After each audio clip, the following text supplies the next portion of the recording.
देश के वैज्ञानिकों का, वैक्सीन मैन्युफैक्चरर्स का, हमारे हेल्थ सेक्टर से जुड़े साथियों का बहुत बहुत धन्यवाद करता हूं। सबके प्रयासों से ही देश ने उस संकल्प को शिखर तक पहुंचाया है जिसकी शुरुआत हमने शून्य से की थी। साथियों, 100 साल की सबसे बड़ी महामारी से मुकाबले में सबका प्रयास की भावना ही देश को मजबूती दे रही है। कोविड से लड़ने के लिए बेसिक और क्रिटिकल इंफ्रास्ट्रक्चर के निर्माण से लेकर दुनिया के सबसे बड़े, सबसे तेज मुफ्त टीकाकरण अभियान तक ये ताकत आज हर तरफ दिख रही है। इतनी भौगोलिक, आर्थिक और सामाजिक विविधताओं वाले हमारे देश में टेस्टिंग से लेकर टीकाकरण का इतना बड़ा इंफ्रास्ट्रक्चर जिस तेजी से के साथ हमने विकसित किया है, वो पूरी दुनिया के लिए एक उदाहरण बन रहा है। साथियों, अंधेरा जितना घना होता है, प्रकाश का महत्व उतना ही ज्यादा होता है। चुनौतियां जितनी बड़ी होती हैं, हौसला उतना ही महत्वपूर्ण हो जाता है और लड़ाई जितनी कठिन हो, अस्त्र शस्त्र उतने ही जरूरी हो जाते हैं। सरकार द्वारा अब तक पश्चिम बंगाल को भी कोरोना वैक्सीन की करीब करीब 11 करोड़ डोज मुफ्त मुहैया कराई जा चुकी है। बंगाल को 1,500 से अधिक वेंटिलेटर, 9,000 से ज्यादा नए ऑक्सीजन सिलेंडर भी दिए गए हैं। 49 पीएसए नए ऑक्सीजन प्लांट्स ने भी काम करना शुरू कर दिया है। ये कोरोना से मुकाबले में पश्चिम बंगाल के लोगों की मदद करेंगे। साथियों, चित्तरंजन नेशनल कैंसर इंस्टीट्यूट के कैंपस में लगी देशबंधु चित्तरंजन दास जी और महर्षि सुश्रुत की प्रतिमाएं तो हम सभी के लिए बहुत बड़ी प्रेरणा है। देशबंधु जी कहते थे, मैं इस देश में बार बार जन्म लेना चाहता हूं ताकि मैं इस देश के लिए जी सकूं, इसके लिए काम कर सकूं। महर्षि सुश्रुत स्वास्थ्य के क्षेत्र में पुरातन भारतीय ज्ञान के प्रतिबिंब रहे।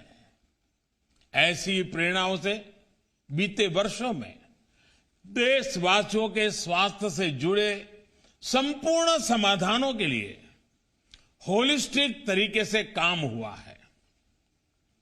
सबका प्रयास की भावना से आज देश के हेल्थ इंफ्रा को, हेल्थ प्लानिंग को इंटीग्रेटेड करने का, राष्ट्रीय संकल्पों से जोड़ने का काम तेजी से हो रहा है।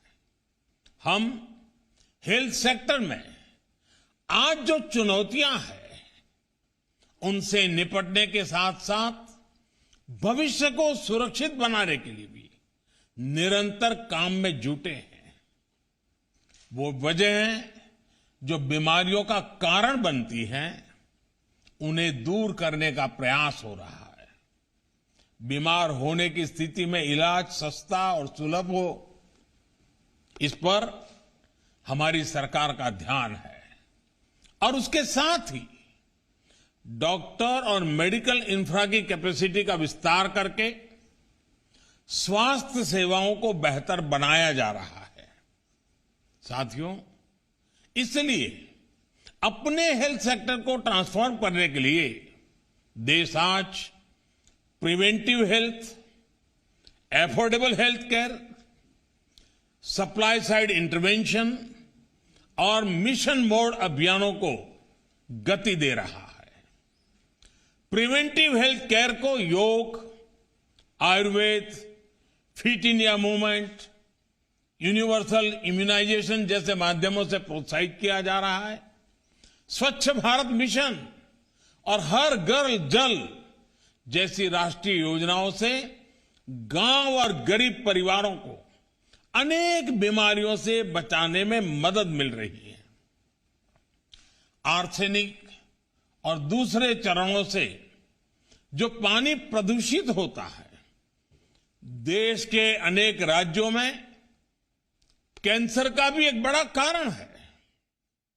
हर घर जल अभियान के इसके द्वारा इस समस्या के समाधान में बहुत मदद मिल रही है। साथियों, लंबे समय तक हमारे यहां गरीब और निम्न मध्यम वर्ग स्वास्थ्य सुविधाओं से इसलिए वंचित रहे क्योंकि या तो इलाज सुलभ ही नहीं था या बहुत महंगा था। गरीब अगर गंभीर बीमारी से ग्रसित होता था तो उसके पास दो ही विकल्प थे, या तो वो कर्ज ले, अपना घर या जमीन बेचे, या फिर इलाज का विचार ही टाल दे।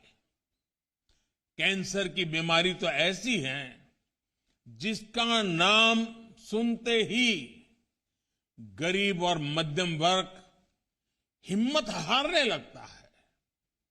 गरीब को इसी कुचक्र, इसी चिंता से बाहर निकालने के लिए देश सस्ते और सुलभ के लिए निरंतर कदम उठा रहा है। बीते सालों में कैंसर के इलाज के लिए जरूरी दवाओं की कीमत में काफी कमी की गई है। अभी मनसुख भाई इसका विस्तार से बता भी रहे थे। पश्चिम बंगाल सहित पूरे देश में जो 8,000 से ज्यादा जन औषधि केंद्र स्थापित किए गए हैं, उनमें बहुत सस्ते दाम पर दवाइयां और सर्जिकल सामान दिए जा रहे हैं। इन स्टोर्स पर कैंसर की भी 50 से अधिक दवाइयां बहुत कम कीमत पर उपलब्ध है। कैंसर की सस्ती दवाओं को उपलब्ध कराने के लिए विशेष अमृत स्टोर भी देश भर में चल रहे हैं। सरकार का यही सेवा भाव, यही संवेदनशीलता गरीबों को सस्ता इलाज सुनिश्चित करने में मदद कर रहा है। सरकार ने 500 से ज्यादा दवाइयों की जो कीमत नियंत्रित की है, वो भी मरीजों के हर साल 3,000 करोड़ रुपए से भी ज्यादा रकम बचा रही है। नागरिकों के पैसे बच रहे हैं।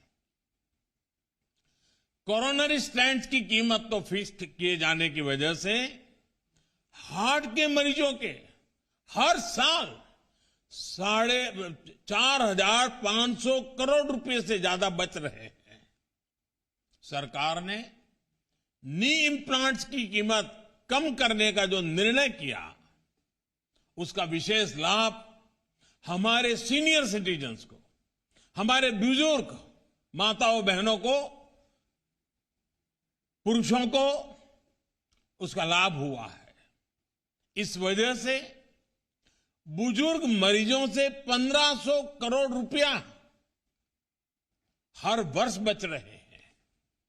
सरकार जो प्रधानमंत्री नेशनल डायलिसिस प्रोग्राम चला रही है, उसकी मदद से 12 लाख गरीब मरीजों को मुफ्त डायलिसिस की सुविधा मिली है। इससे भी उनके 520 करोड़ रुपए से भी ज्यादा रकम उनकी बचत हुई है। साथियों, आयुष्मान भारत योजना आज एफोर्डेबल और इंक्लूसिव हेल्थ केयर के मामले में एक ग्लोबल बेंचमार्क बन रही है। पीएम जय के तहत देश भर में 2,60,00,000 से ज्यादा मरीज अस्पतालों में अपना मुफ्त इलाज करा चुके हैं। अनुमान है कि अगर ये योजना नहीं होती तो इन्हीं मरीजों के अपने इलाज पर 50 से 60 हजार करोड़ रुपए खर्च करने पड़ते। साथियों, आयुष्मान भारत का लाभ 17 लाख से ज्यादा कैंसर के मरीजों को भी हुआ है। चाहे कीमोथेरेपी हो, रेडियोथेरेपी हो या फिर सर्जरी, इन मरीजों को अस्पताल में हर सुविधा मुफ्त मिली है। कल्पना कीजिए, सरकार के ये प्रयास नहीं होते तो कितने गरीबों का जीवन संकट में फंस जाता या कितने परिवार कर्ज के कुचक्र में फंस जाते।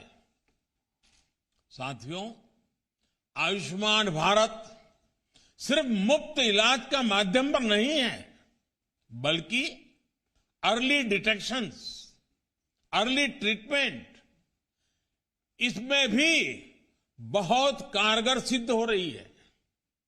ये कैंसर जैसी सभी गंभीर बीमारियों के लिए बहुत आवश्यक है, वरना हमारे यहां तो ज्यादातर मामलों में कैंसर का पता लास्ट स्टेज में ही चलता था, जब बीमारी लाइलाज हो जाती थी।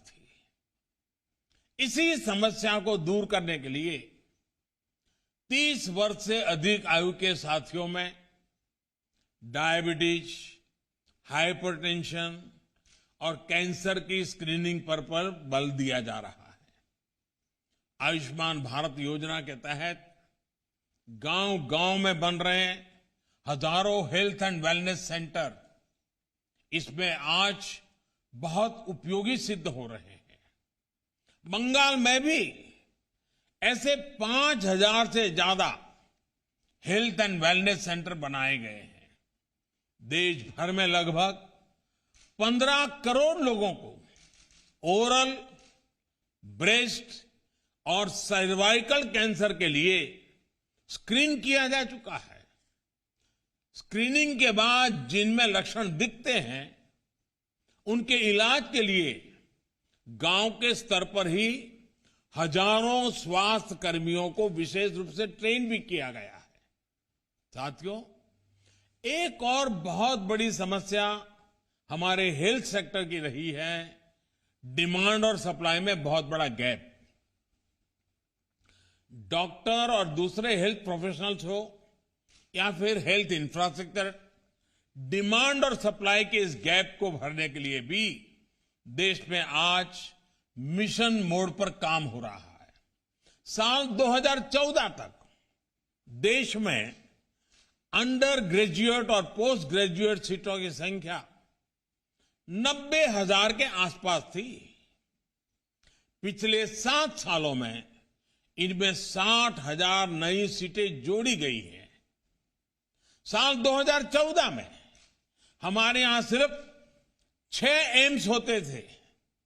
आज देश 22 एम्स के सशक्त नेटवर्क की तरफ बढ़ रहा है। भारत के हर जिले में कम से कम एक मेडिकल कॉलेज जरूर हो, इसके लिए काम किया जा रहा है। इन सभी संस्थानों में कैंसर जैसी गंभीर बीमारियों के इलाज की सुविधाएं जोड़ी जा रही है। देश में कैंसर केयर इंफ्रास्ट्रक्चर को मजबूत करने के लिए 19 स्टेट कैंसर इंस्टीट्यूट्स और 20 टर्सरी केयर कैंसर सेंटर्स भी स्वीकृत किए गए हैं। 30 से अधिक संस्थानों पर तेजी से काम चल रहा है। पश्चिम बंगाल में भी कोलकाता, मुर्शिदाबाद और वर्धमान के मेडिकल कॉलेज में अब कैंसर से मरीजों का इलाज और आसानी से हो जाएगा। हमारे आरोग्य मंत्री मनसुख भाई ने इसका विस्तार से वर्णन भी किया है। इन सारे प्रयासों का एक बहुत बड़ा प्रभाव हमारे देश में डॉक्टरों की उपलब्धता पर पड़ेगा। जितने डॉक्टर देश में पिछले 70 वर्षों में बने, उतने डॉक्टर देश में अब अगले 10 वर्षों में बनने जा रहे हैं। साथियों, पिछले वर्ष देश में जो 2 बड़े राष्ट्रीय अभियान शुरू किए गए हैं, वो भी भारत के हेल्थ सेक्टर को आधुनिक स्वरूप देने में बहुत मदद करेंगे। Ayushman Bharat digital health mission इलाज में देशवासियों की सहूलियत बढ़ाएगा। मेडिकल हिस्ट्री के डिजिटल रिकॉर्ड से इलाज आसान और प्रभावी हो जाएगा। छोटी छोटी बीमारियों के लिए अस्पताल के चक्कर का झंझट कम होगा और इलाज पर होने वाली अतिरिक्त खर्च से भी नागरिकों को मुक्ति मिल पाएगी। इसी तरह आयुष्मान भारत इंफ्रास्ट्रक्चर मिशन से क्रिटिकल हेल्थ केयर से जुड़ा मेडिकल इंफ्रास्ट्रक्चर बड़े शहरों के साथ साथ अब जिला और ब्लॉक स्तर पर भी सुलभ होगा। इस योजना के तहत पश्चिम बंगाल को भी 5 वर्ष में 2,500 करोड़ रुपए से अधिक की मदद मिलनी सुनिश्चित हुई है। इससे पूरे राज्य में सैकड़ों हेल्थ सब सेंटर्स बनेंगे। लगभग 1,000 शहरी health and wellness centre operational होंगे। दर्जनों district integrated public health lab बनेगी और जिला अस्पतालों में सैकड़ों क्रिटिकल केयर बेड्स की नई कैपेसिटी तैयार होगी। ऐसे प्रयासों से हम भविष्य में कोरोना जैसी महामारी से और बेहतर तरीके से निपट पाएंगे। भारत को स्वस्थ और समर्थ बनाने का यह अभियान ऐसे ही जारी रहेगा। मेरा सभी नागरिकों से फिर आग्रह है कि सतर्क रहें, सभी जरूरी सावधानियां बरतें। मैं फिर एक बार इस कार्यक्रम में उपस्थित हर किसी का हृदय से बहुत बहुत धन्यवाद करता हूं। आप सबको अनेक अनेक शुभकामनाएं देता हूं। बहुत बहुत धन्यवाद। प्रधानमंत्री नरेंद्र मोदी को अभी आप सुन रहे थे तमाम बड़ी बातों का जिक्र और ये भी कहते हुए कि वैक्सीनेशन को लेकर लगातार देश नए कीर्तिमान रच रहा है। लड़ाई जितनी कठिन अस्त्र शस्त्र उतना जरूरी देश की सभी राज्य सरकारों की उपलब्धि है, ये भी प्रधानमंत्री नरेंद्र मोदी ने अपने संबोधन में कहा। टेस्टिंग से टीकाकरण तक सिस्टम विकसित किया गया है, इस बात का भी जिक्र प्रधानमंत्री कहते हुए नजर आए और साथ ही साथ ये भी उन्होंने कहा कि भारत आज दुनिया के लिए उदाहरण पेश कर रहा है।